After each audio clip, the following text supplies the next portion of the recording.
The last time we had a mainline Mario game was Odyssey in 2017, and the last 2D Mario we had was Super Mario Maker 2 in 2019.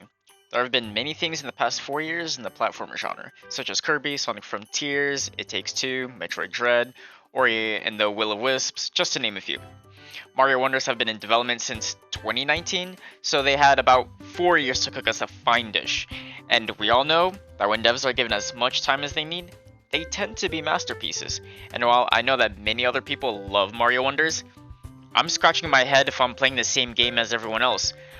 Before I start talking about why I think Mario Wonders took a step in the wrong direction, I have to explain my short-lived experience in the Flower Kingdom.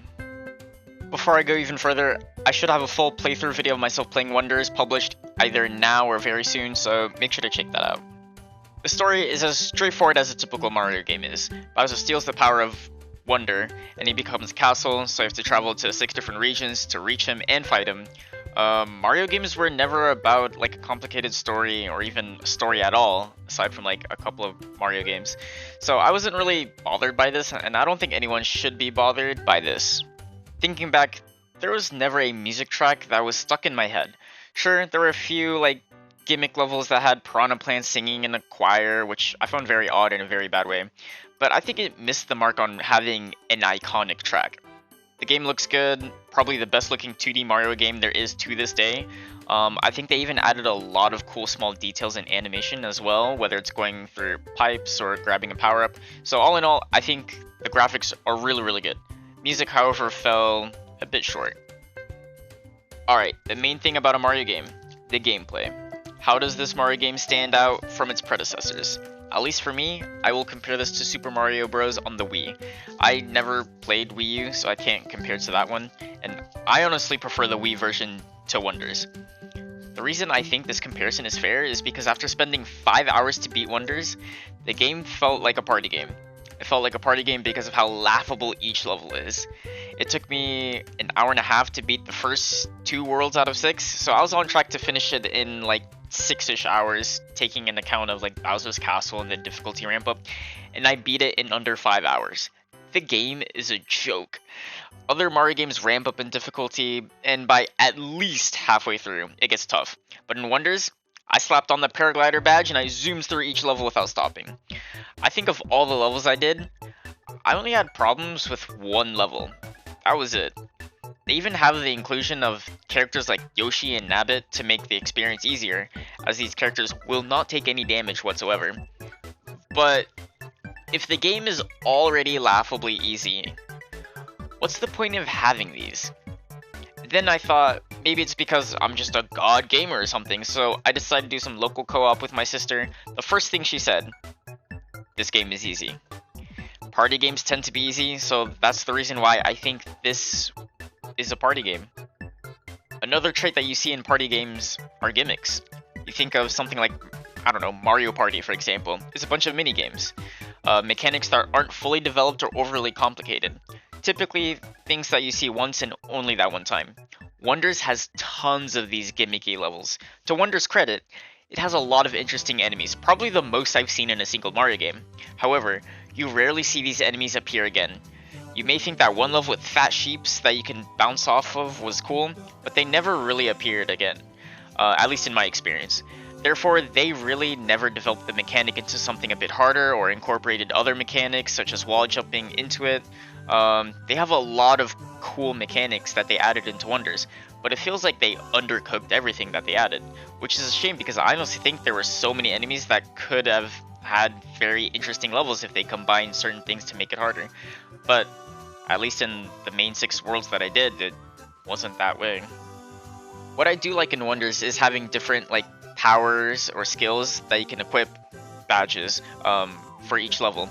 Even if I really only use 2 badges for my entire playthrough, obviously this lowers the difficulty as you can have different skills that you can kind of abuse for certain levels. So even if the level is slightly hard, you throw on that paraglider badge or dolphin kick badge and boom, it got a lot easier. This in my opinion is like a party feature, as having this is like a quote-unquote fun addition and kind of a silly at times. Another note is that if you're doing a local co-op, 2 different people cannot have 2 different badges, which is definitely a miss. And I would definitely be annoyed if like the person I was playing with doesn't want to use a paraglider, since I like using the paraglider a lot.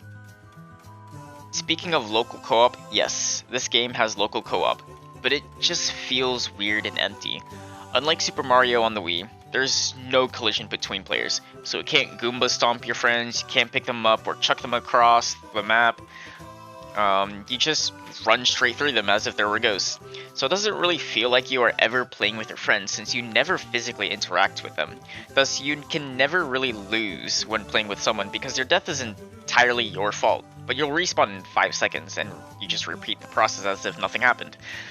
The game is already easy, and playing with someone just makes it even easier. Comparing this to Mario Wii, where it was fun Goomba stomping my friends or doing like a mini protects the president like within the level. It was fun, and the level may be easy, but playing with friends, especially with the wrong friends, could make these easy levels slightly more challenging. I didn't really get that with Wonders. The excitement was missing from what you typically feel in a co-op game. I mean, I kind of already mentioned some of this before. If you're going to make this into a party game, then you should fully commit to a party-based game and allow all of hell to break loose. The Wonder mechanics are very scripted in my opinion, and don't allow for natural interactions or incidents to happen. All the levels feel very short, very scripted. I don't know, make these level longer, combine some mechanics, allow us to troll each other.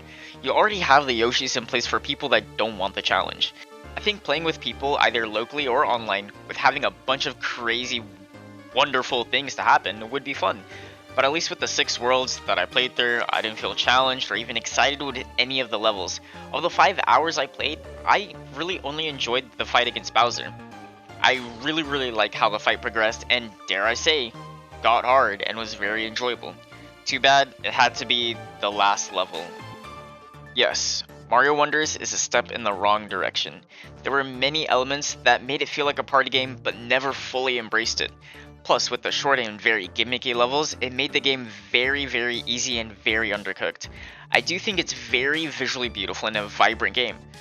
I wish I could say the same thing with the gameplay though. It feels like it was a game made for like 7-year-olds that hold the controller upside down, or a dad of 5 kids that doesn't have time to play games and has to play with his 7-year-old children. Normally, I would say you should buy this when it's discounted, but Nintendo never discounts their game. I think Breath of the Wild, which was released like 6 years ago and has a sequel, is still full price on the Nintendo eShop. And the majority of people say this is the best Mario game, which I still don't understand why. So if you're buying it, just, I don't know, be ready to refund it in about a couple of days after you buy it. I've never been a Mario fan, but I definitely much prefer other Mario games than this half-baked game. Don't forget to like the video and subscribe. I plan on doing more of these reviews for any game that I decide to play, and there is a chance that I will be streaming them. See you later.